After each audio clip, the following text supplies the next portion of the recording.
I had a friend give me an old cabinet, but I have some great ideas for it. First thing I'm going to do is get the drawer out, and I need to change the hardware. I'm also going to take the doors off because I want an open concept. I'm also going to take out the shelves on top. I want to make sure I get as much space as possible on top. Next, I take it outside. I'm going to go ahead and start sanding it with some 80 grit. I want to roughen up the sides. That way the primer sticks to it. What you see here is me spraying on some primer. Paint doesn't like to stick just directly to wood, so you got to prime it to give something for the paint to stick to. I'm going to go ahead and prime it all over except the very inside. One good coat will do the job. Now I'm going to switch over to some cabinet paint. Don't skimp on this. You want some good quality cabinet paint. Once you get that on, let it dry, and I'm going to put 3 coats on. That's going to make it really nice and durable. Once the paint is on, I'm going to switch over to some brick paneling. It's easy to cut. I'm going to mark it, and I'm going to start placing this on the inside of the top cabinet there. I can put it in place. I use some glue and some staples to hold it down. Once I get that in place, I'm going to cut out a little square. Now here's a surprise. I'm going to cut this out. And what I'm going to install once it's removed is an electrical box. I'm going to go ahead and wire up some switches and outlets. They're easy to do. I can just follow directions right off the internet. Once I get that light switch and that electrical box installed, I'm going to put a white cover. It kind of blends in with the cabinet top, and it's flat, and I use the box size to make it look really nice when it's put in place. Next, I put an outlet box on the top for a light. Look at that, it's looking really good, and I got this light off Amazon. Next, I'm going to go back to the drawer, and I'm going to put on some good hardware. I got 3 coats on this drawer also, and it looks really good. Put that in place, and it's time to stick it inside. I'm going to put a bulb in, and I got this cool neon coffee sign. I'm going to set that up there. And then I'm also going to go ahead to the Dollar Tree and buy some decor. All these mugs and baskets. And I'm going to put my coffee maker in place. And look at this cool holder I got for all my pods. It's just great. Put that in place. It's going to cover the switch, light up the neon sign, light up the light, and look at this. The great thing about this light cover is it's adjustable. Now it's time for some good old-fashioned hot chocolate.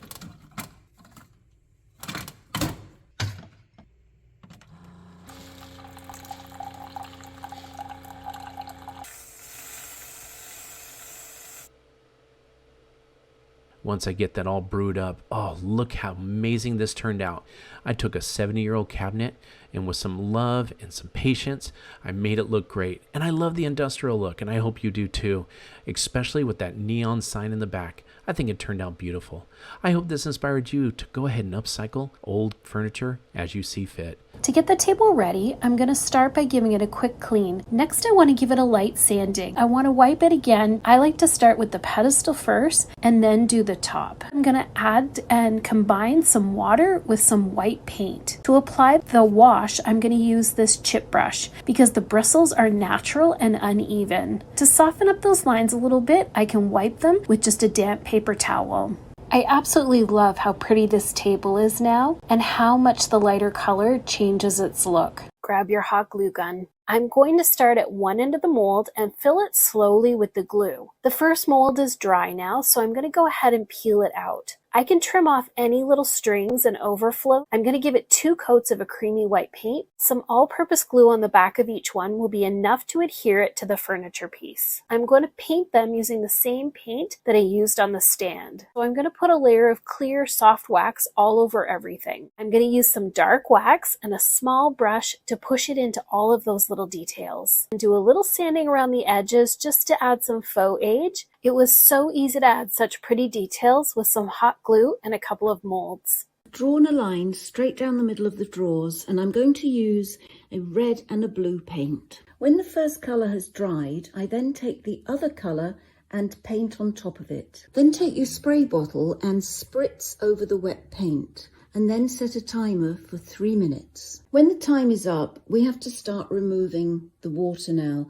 And I use a toilet roll. Now I'm moving on to the top of the dresser, and I've split the top in half. Now all my drawers are done and dry, and I'm taking a stencil and some modelling paste and applying it to the stencil. I finished off the dresser by doing the stencil again on the top, and here it is. I hope you enjoyed this and you're inspired to have a go at this crazy technique. I'm giving this little side table a makeover. So the first thing I'm going to do is actually give it a coat of black paint. Now I've taken some creamy white paint and I've added water to it. I've ripped up some newspaper and I'm going to apply some of this paint. Taking pieces of the scrunched up paper, I press it into the paint and wiggle it around. Keep repeating the process until you get to the end. Now the tabletop is dry, I'm going to use this stencil. I'm going to give it 2 coats of this gloss decorator's varnish. Here's my finished tabletop. I think it looks quite effective. It's a very easy technique to do.